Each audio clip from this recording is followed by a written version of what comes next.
Hello and welcome to the latest edition of the Kids Media Club podcast. I'm Andy Williams. Dum, dum, dum, dum. I'm Jo Redfern, and this week we have got nobody. We are just going to have a good old-fashioned natter, as we do on occasion on the Kids Media Club podcast, and we're going to talk about a few things scribbled in my notes here. We've got Kidscreen and Toyfair, both of which are coming up, and Netflix, but let's kick off with TikTok. Goodness me. It's like waiting for... Well, I don't know what it's like waiting for, because will it happen? Won't it happen? Emily, what's going to happen with TikTok? How are you going to feel if it goes away? It's getting close to the wire, isn't it? Like, I feel like the ban has been circulating various times over the past 5 years, and I've never really felt like it seemed realistic. Yeah. Whereas this time around, I feel like it seems like it's getting very, very close to the wire. Yeah. And obviously that was the way a ban, I'm assuming the way a ban would work, it's a US specific ban, so anyone in the US would not be able to access TikTok unless you use like a VPN or something like that, which isn't that necessarily that simple. It's simple to do on a phone, but it's a bit clunky. So yeah, I mean, I think it's concerning. I mean, I think there'll be a big gap if TikTok goes. I mean, I know I'm a fan / addict, twice recovering, currently relapsing addict, but you know, like. The reason I keep going back to TikTok is it does bring joy to my life, you know, and I was looking at a post recently of like, on TikTok, I ... So like I can say on TikTok, I have seen tons of recipes that I've used. On TikTok, I have seen really funny creators, found really funny creators. Hayley Morris is one of mine that I've shared with Jo. Andy, I haven't shared it with you because it's quite a female-centric creator. Not saying that, you know, you and your daughters wouldn't think it was hysterical, but, you know, it's not something I'd casually drop to you over WhatsApp. Yeah. On TikTok, I have, like in lockdown, my little niece turned 10 and we couldn't see her because of lockdown. So I got my parents to do the dance to Savage Love. So her grandparents did the dance to Savage Love on TikTok for her 10th birthday in lockdown and literally made her day. She couldn't like literally get over it. She was so excited. Like there's so much, like on TikTok, I followed the UK general elections. On TikTok, I followed the US elections. Mm-hmm. There is so much that it adds to culture. And I know, you know, we had Car on talking about TikTok this year or last year. And that was the point she made. It is a finger on culture. It's a very positive space. You see what you like. There's communities there, you know, it finds your niche. So I think it will leave a real gap for people. And, you know, even talking about the LA fires at the moment, which is such a difficult situation. And we're sending our love to any listeners that are listening in from LA. We were just saying that the feeling here right now is like, just don't bother anyone in LA for anything right now. Like they've got so much on their plate and it's such a difficult time. But, you know, I'm hearing on that, like some of the, you know, TikTok being used as that hyper personalized content engine has been really helpful in servicing things like live broadcasts of fire announcements or like announcements from fire departments and stuff like that. So it is the stories from it that wouldn't necessarily get covered by global news that do focus on the scale of the tragedy and how awful it is. But then on TikTok, just this morning, you see the guy reunited with his dog after 4 days. God, yes. That was so chaotic. Yeah, I mean, in a way, presenting another side to it that actually you wouldn't get from mainstream news media. And both have a place, right? But I think that's really interesting. And much like you, I've done everything from discover Miss Excel, who actually makes Excel interesting, to animal facts, to following the Savannah Bananas, which is just the most joyous kind of baseball team in the US, to, following local news and some quite tricky issues.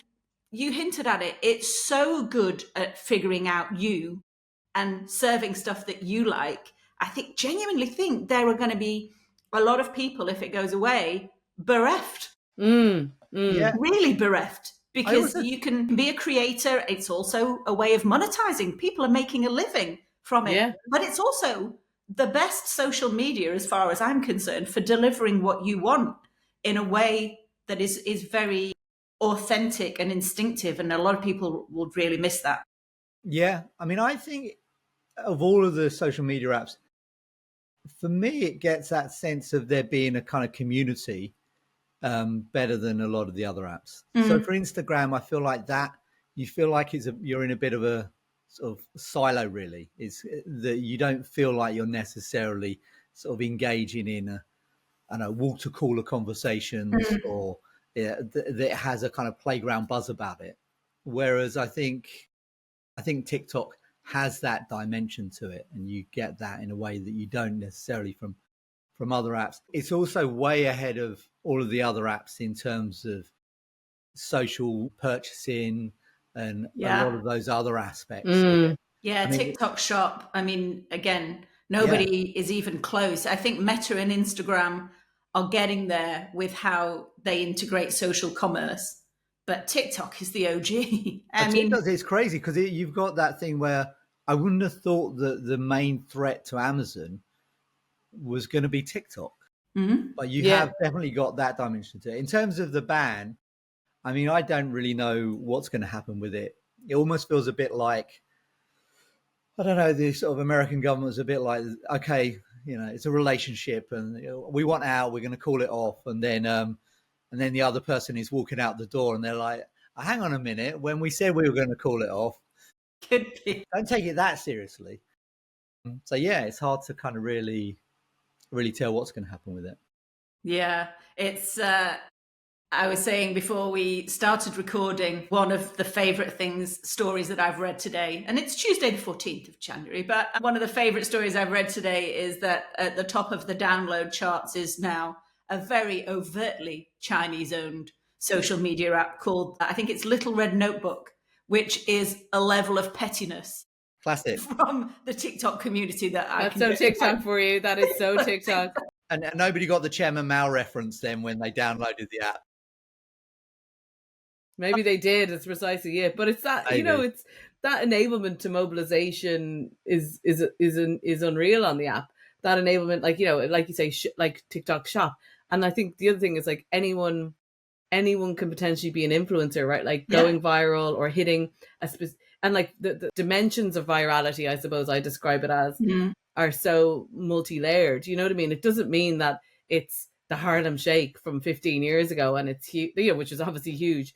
Like you can go viral in a niche sense. Yeah. And so if you're selling something that's really specific, there's some really specific kitchen utensils on there that I got inspiration from my brother at Christmas because he's a mad cook. Like you can have that dimensions of virality, I think is one of the most potent things about the platform. And that also drives community because it's like, this is obscene for this little community.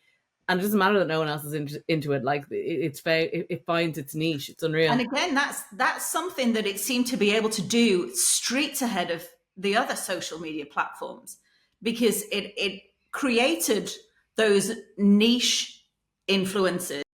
But it was interesting because I've revisited something this week that I've made mention of a couple of times, but TikTok really facilitated that, in that Kevin Kelly was a guy that wrote this thesis in 2008 called the 1,000 True Fans Rule. If you have 1,000 true fans who love what you do enough to pay you $100 a year, you've got $100,000, and that's an income for a creator.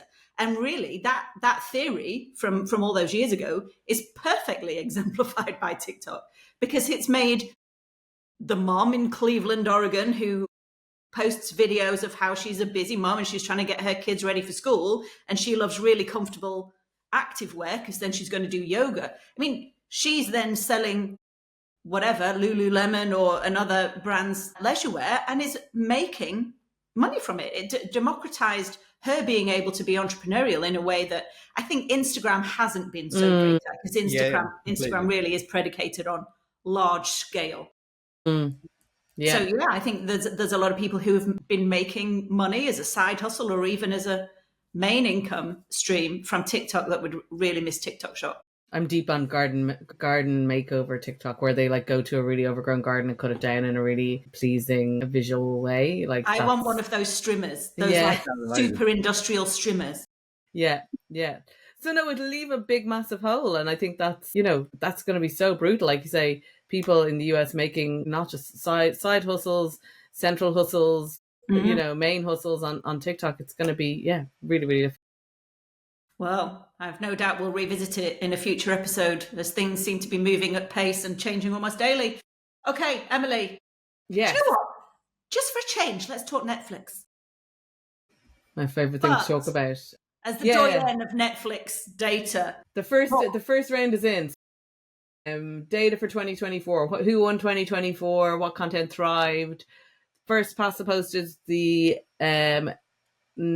Netflix trending points, which are compiled by a wonderful company called FlixPatrol, flixpatrol.com, who look at the trending ranking that you can generally see when you log into Netflix. It'll tell you the top 10 movies, top 10 TV series. They pull those on a daily basis from Netflix in every single country that they're available in the world. So not super quantifiable or super, like, the measurability of the metric is pretty flawed, but there is value in it because, number one, it's so immediate. Number two, it gives that hyper local angle, which, you know, isn't so common in big data sets. For example, they very rarely give data for Ireland because it's not a major market, but we have trending data for Ireland. So there's a few interesting things that we saw. I mean, one of the things which isn't a surprise, but it's always helpful to see data back up what we know is happening and continue to reinforce it, is Netflix's reliance on the movies from the Universal stables. So that's Illumination, which is Minions, and DreamWorks, which is like the things like Shrek and Puss in Boots, and Trolls. So, you know, when we look globally, those movies are majorly stacking, you know, the top movies that are on Netflix. And again, very much for the US as well. Super Mario Brothers in the US, which is Illumination, coming out top, which I think is a real concern given the performance of Spellbound. So we spoke about Spellbound around Christmas, and that had come out, the big one from Skydance Animation. You know, Netflix, which didn't really perform. Netflix have had one movie direct to Netflix, one animated movie direct to Netflix that kind of held its own against these big theatrical movies, and that was Leo with Adam Sandler. Yeah. Spellbound hasn't cut the mustard, so it's feeling like Leo was more of an exception rather than a trend, or the commencement of a trend. And so it puts them in a vulnerable place. I mean, I don't see Universal pulling those movies off Netflix. I think they kind of get the best of both worlds because Netflix is pretty much the highest penetrated streaming platform in the world, and they're getting their franchises out on that platform. But equally, you know, like, money's money, and there's like, those movies are awesome, they're brilliant, they're lovely, they're really quality in terms of, I think, nearly every single bucket when we consider kids content. So, you know, could they work on Disney Plus? I mean, obviously they're competitors to Disney, but, you know, so is Bluey. That works. Would they work on Amazon Prime? Like, there would be a major appetite for those films, particularly because we can see the performance there. Interesting. Just on that, how do the other kind of sort of slightly lower budget animated movies perform that are Netflix originals? Are they kind of, is it better news in that area? We're not seeing a huge amount of longevity, I would say, you know, for some of those other movies that I like, you know, older ones that, you know, were pretty good. I mean, the Sea Beast or Klaus, yeah, no. Even some of those Sony ones, Mitchells versus the Machines, which was really awesome. We're not really seeing the longevity, but it's a good point, Andy. I'll go and do my homework and come back to you with a couple of graphs and a concerted output on where they are. Is that a function of choice? Is it seasonality? Is it duration of the content? What's your hunch on that? Well, I think a lot of this content, like, when you're talking multi-installment franchises, all the boats will rise. Okay, so as Sing 2 hits, Sing 1, you know, if Sing 1 is in license, that will rise. As you know, so I think when we're thinking about streaming and streaming strategy, speaking about this more recently, like, multi installment has benefit because, first of all, it gives you more slots, basically, of visual real estate. If you have, it's critical mass. Yeah. And then it's just that kind of thing that it all feeds each other. And it was something I was thinking about recently with Puss in Boots, Andy, as well, because that was one that you had mentioned. Yeah, and I hadn't seen it either. I watched it over Christmas, thought it was really good. It kind of was it was in the cinemas, and it was other stuff. I was busy, and I was like, I'm sure it's like whatever. And it actually wasn't. Like, it's actually a really good standalone movie. But like, that would then, at least in my house, that then pushed my little boy to watch the Puss in Boots series, right? So I think that's one of the key things about streaming. And so when you have this one and done approach, so Close, or, you know, as I said, the Sea Beast, there is a Sea Beast 2 that's in production. So, you know, we'll see how that behavior manifests. But, you know, and like this is kids franchise 101, you know what I mean? Like, it's, you know, you make the investment to build an audience and then you try to build it out. Like, that's a really great way of kind of efficiency and, you know, capitalizing on a wave. Whereas once you're kind of canceling things after one season, or you're, you know, doing one and done with movies, it's kind of baby bathwater kind of stuff. Like, because, you know, you're not able to kind of, and feed the audience here and there and around and stuff. Is there also an aspect of the a kind of a prestige perception of something that's had a theatrical release, that it feels a bit more premium to that audience, and so they're more likely to look for it on Netflix? I wouldn't describe it as prestige when it comes to kids, but like knownability, is that even a word? But like that notoriety maybe. But like, you know, they'll know these movies, right? And like, you know, if it's that thing Ryan Bradley said, if a kid has seen it in their physical life, it's suddenly more important to them. So if it's been on a bus shelter, you know, they'll have an awareness of it. They'll have seen it around. And then when it comes to Netflix, they'll be like, oh, that's the thing from the bus shelter, you know? So it's not, I wouldn't say prestige. I would just say awareness is a key thing. And that's where the long tail of that theatrical investment in marketing comes into its own, that like when these hit, there might be they're either known because they're derivative of the other IP, or they're known because they've been marketed. So, you know, and that also goes for toys in toy shops, or, you know, like featuring a magazine. Like, kids will have seen them in their kind of lives, you know, in more places than just on the Netflix interface. There's a lot to be said for that mind share, isn't there? In terms of, there is so much content, but we almost screen it out if we only see it through a screen. Yes. But then when it's on the side of a bus, it seems to stick more. Yeah, exactly. Then on the series side, you know, lots of things people will have expected. Peppa is the new queen. She hit Netflix US in January of 2024, so that has really seen her out. Cocomelon's still huge, but with some softening, which is what we're seeing in other metrics. And then other, like the big ones from the year are things like Hot Wheels Let's Race and Bad Dinosaurs. We spoke with Paul a few episodes ago. So that's interesting. And then it's when you look on a local level, then the TV series, I think that's where there's nuggets, you know. So Little Lunch is the one that I raised that is popping in the UK and Ireland, an Australian kind of mock documentary. Like I was trying to describe the humor in it for my newsletter, and I didn't want to just put sarcastic in straight off the bat, because I kind of felt that read kind of mean. It's not mean, but it's just pure quality Australian comedy that it's super dry. Even though it's good comedy, it's super dry, it's wry, it's just got that like a nice, well, that is the Aussie sizzling edge. It's and it's not dumbed down, right? Like, it's not diluted for kids. It's not that. I was speaking with somebody recently about that US sitcom slapstick, you know, vibes, which is so it doesn't read well with grown-ups, and I feel like it dates pretty quickly. Like Little Lunch is from 2015, and it still feels like, when I watched a couple of episodes because I hadn't seen it, it still seems fresh. And I think that's where something like the trending, the locality of the trending top tens is helpful in a directive way, because there can be these little things that you go, what the heck is this? And, you know, and you go, well, that mock documentary for kids, who's commissioning those? Who's pitching those these days? Like, because that's something that's probably been underserviced for the past few years. Yeah, it's a great point. Interesting. I know that it's only just, had its second episode last evening, but WWE has come to Netflix too, which, you know, again, has a huge kid audience, has a huge broad audience.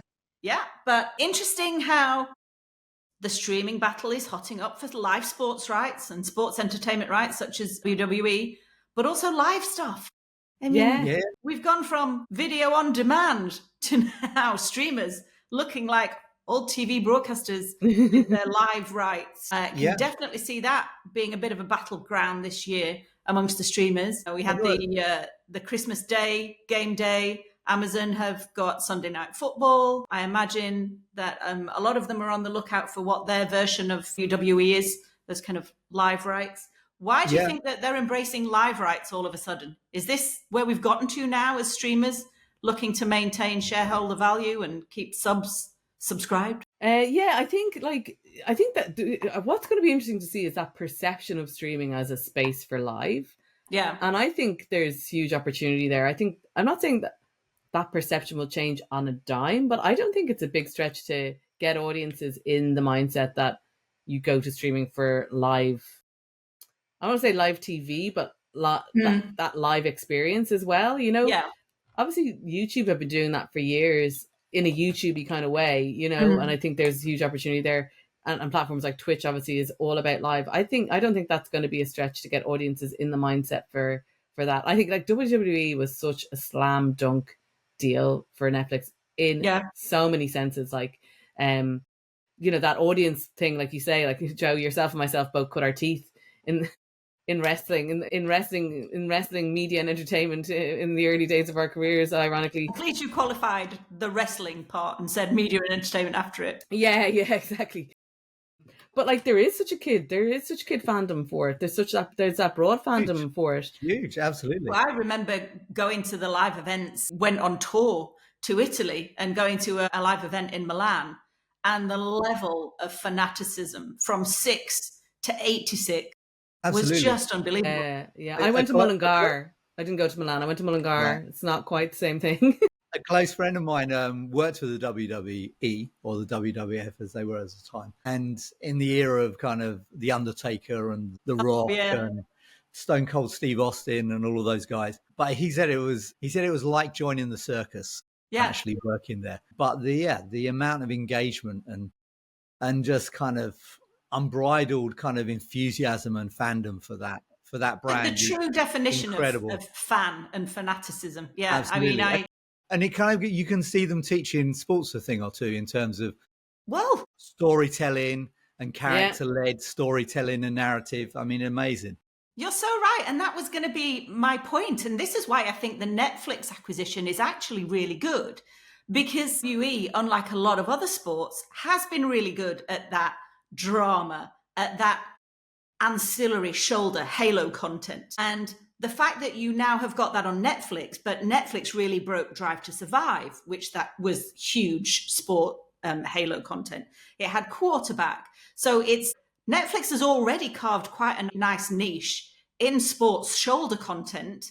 And now if they bring in the live, actually, that's bringing the two together in a way that a lot of more traditional established sports are way behind on. So I think it's really interesting. I think this year we'll see a lot of streamers really going big for live sports rights.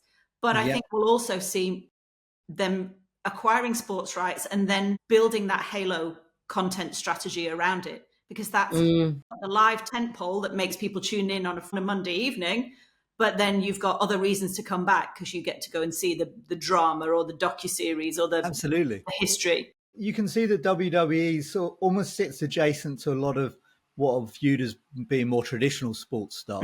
But on Netflix, you can also see how it's adjacent to something like Squid Games. Yeah.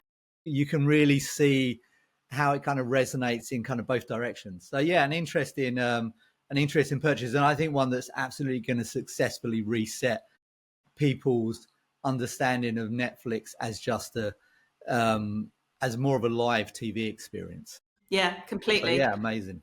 And they've also just acquired the rights to the next 2 Women's Football World Cups as well. So again, fabulous. Obviously going to be a lot cheaper than buying the Men's World Cup, but given how women's football and women's sport is in the ascendance, could have been a really smart buy by Netflix as well. Yeah, and that broader family audience and that access to talent, and you know what I mean? That my youngest daughter will be very excited about that. Yeah, amazing. Yeah, sure. We should get her on.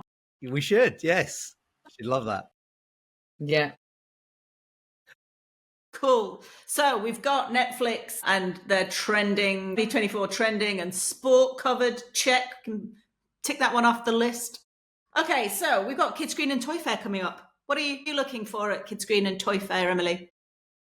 Yeah, Toyfair, I think, I love that it's so focused on toys. I know that sounds like such a basic thing to say, but it's just like that's the fun that it brings. I haven't actually been at Toyfair in forever, probably about 4 or 5 years pre-COVID, because, you know, getting over to London for me is trickier. So I think it's looking at what those trends in the physicality of toys is, any new IPs that are coming through. I always love looking at, like, there always tends to be something that's like a collectible IP that you haven't heard of, that's originated in toy and is kind of starting to blow up. So I'm excited to see that. At Kidscreen, you know, I think the agenda looks great this year. I think there's like, it's nicely balanced across a few different areas. So, you know, they're talking, you know, AI, they're talking like more consumer products, they're talking Roblox. It feels like it's not just production, which I think is cool. There's a lot of sessions I was actually going to with my schedule yesterday. There's a lot of sessions that are focusing on YouTube and from different angles, not just like, this is the one YouTube session. There's like new ways of distributing on YouTube, creators on YouTube. Like, there's a few different angles. So I think, that mark a real acceptance. Isn't it interesting how that marks an acceptance when it splinters out from here's YouTube and why you should be on it to actually, okay, here's the different ways that you can do it or different aspects of it. I expect Roblox, because there was a Roblox panel last year. There's one this year, which I happen to be moderating. Maybe next year the same will happen with Roblox. There'll be a couple of panels I can tell with how you could activate on Roblox or how to monetize on Roblox. Yeah, getting into the specifics of it. What about you, Andy? So for Toyfair, I'm always interested in kind of new IP, because you often at those kind of events, you're struck by how much there's a lot of evergreen IPs. So it's quite interesting to see something that's kind of very new and fresh. So I'll be keeping an eye on that. And at Kidscreen, I felt like Kidscreen last year, people were kind of slightly absorbing a lot of changes. And I feel like the last year, a lot of those corrections have sort of happened, and that we're in a position to maybe look forward with a bit more optimism and a kind of an understanding of where things are really. So I'm looking for kind of signs of optimism and plans for the future. Yeah. And I think for me, for Toyfair, what I really love about Toyfair is inventors, inventors. It's perhaps the last bastion where in my head there are people every day in their offices or buildings or garages tinkering and inventing new toys. Preferably garages. And if they look a little bit like Wallace and Gromit, all the better. Yeah, but I love seeing the fruits of those labours at Toyfair, because there's always something that I see and then go, wow, that's bonkers. That's come from someone's brain. So I always quite like it for that, obviously, and then taking in the kind of the major toy trends. And we should say, actually, that we've all managed to coincide at Toyfair on the same day. So hopefully the next edition of the Kids Media Club podcast will have some live content, or recorded as live content, from me, Andy, and Emily from Olympia next week. So thank you for joining us. Andy, do you want to do the wrap-up? Yes. I was slightly unnerved when you said live broadcast, because I was thinking, how are we going to do a live broadcast? What's Joe committing Executive Vice President of Production. I'm pleased that you kind of reframed it as live. Yes. So hopefully we might see some of you there next week. So that was great. So thanks very much everyone for listening. Like and subscribe, and check out our TikTok channel and our YouTube channel. Unless you're in the US. Unless you're in the US, of course. Brought it back round to the top very nicely. Depending on where we are in a couple of weeks, but yes, check out all of the different social media feeds that we have, and we'll see you next week. Bye.